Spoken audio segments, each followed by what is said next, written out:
എടാ എടുക്കടാ. സ്വന്തം വീട്ടിൽ ഒളിച്ചു കയറുന്ന ശീലം ഇനിയും നിർത്തിയിട്ടില്ലല്ലേ? അച്ഛൻ കേൾക്കും. കേക്കട്ടെ. ഇന്നും ആവശ്യത്തിന് പറഞ്ഞിട്ടാ കിടന്നത്. കഴിക്കാൻ കൈ കഴുക. ഇനിയിപ്പോ ഉണ്ടിട്ട് കൈ കഴുകാന്ന്. ഇപ്പത്തെ ഒരു കാര്യം. ഇന്നും കളി വഴക്കില അവസാനിച്ചതല്ലേ? ആര് പറഞ്ഞു? ഞാനാ പറഞ്ഞത്. ചേട്ടൻ ജയിച്ചപ്പോ ദമയന്തി ചേച്ചി കൈയടിച്ചത് അപ്പുക്കുട്ടേട്ടന് ഒട്ടും ഇഷ്ടായിട്ടില്ല. അമ്മാവന്റെ മോനായ ഞാൻ ജയിക്കുമ്പോ അവള് കൈയിട്ടടിക്കാതെ പിന്നെ കാലിട്ടടിക്കൂ. ആ ബന്ധം നിനക്ക് മാത്രല്ലല്ലോ, അവനും ഇല്ലേ? അപ്പുക്കുട്ടൻ കെട്ടാൻ പോകുന്ന പെണ്ണല്ലേ ദമയന്തി? ക്ലബ്ബുകാർ തമ്മിലുള്ള മത്സരമാണെങ്കിലും ഏട്ടനും ഏട്ടത്തെയും കുടുംബ മത്സരമായിട്ടാണ് കാണുന്നത്. അവരുമായിട്ട് ഇനിയൊരു വരസലിന് അച്ഛന് ഇഷ്ടമല്ലെന്ന് നിനക്ക് അറിഞ്ഞൂടെ? വരസണമെന്ന് ഞാൻ പറഞ്ഞോ?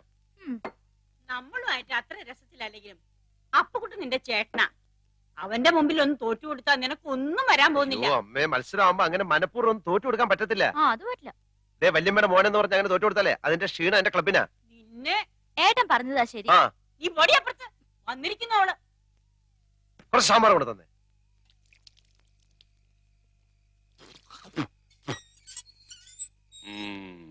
വസു, തോറ്റ് തുന്നമാടി വന്നിരിക്കുന്നു നിന്റെ മോൻ. അവനെന്തെങ്കിലും തിന്നാൻ കൊടുക്ക്. എന്തെങ്കിലും പോരാ, സ്വപ്പ കനമായിട്ട് തന്നെ വേണം. എന്നാ അമ്മിക്കലത്ത് ഒഴുകിക്കോ. അതും മതിയാവൂന്ന് തോന്നുന്നില്ല. പൊരിഞ്ഞ പോരാട്ടമല്ലായിരുന്നു. എന്നിട്ടാണോ തോറ്റത്? അവസാന ശ്വാസം വരെ പോരാടി തോക്കുന്ന ജയിച്ചേന് തുല്യമാണ് അമ്മേ. അരശിമുട്ട് കുടുംബ തൈപ്പറമ്പുകാരോടാണ് തോറ്റത്. ഞാൻ വിക്ടറിക്കാരോട് മത്സരിച്ച ധീരമായിട്ട് തോറ്റത്, അല്ലാതെ തൈപ്പറമ്പുകാരോടല്ല. വിക്ടറിയുടെ ക്യാപ്റ്റൻ അശോകൻ എവിടത്തെയാണെന്നാണ് എന്റെ വിചാരം. എന്റെ ഭഗവാനെ, എന്റെ അനിയത്ത് സുമതിയുടെ മുഖത്ത് ഞാൻ ഇനി എങ്ങനെ നോക്കും? സുമതി കുഞ്ഞമ്മ ഗോഷ്ടി കാണിച്ചോണ്ടിരിക്കാണോ നോക്കാണ്ടിരിക്കാൻ? അമ്മ ധൈര്യമായിട്ട് നോക്കുന്നേ.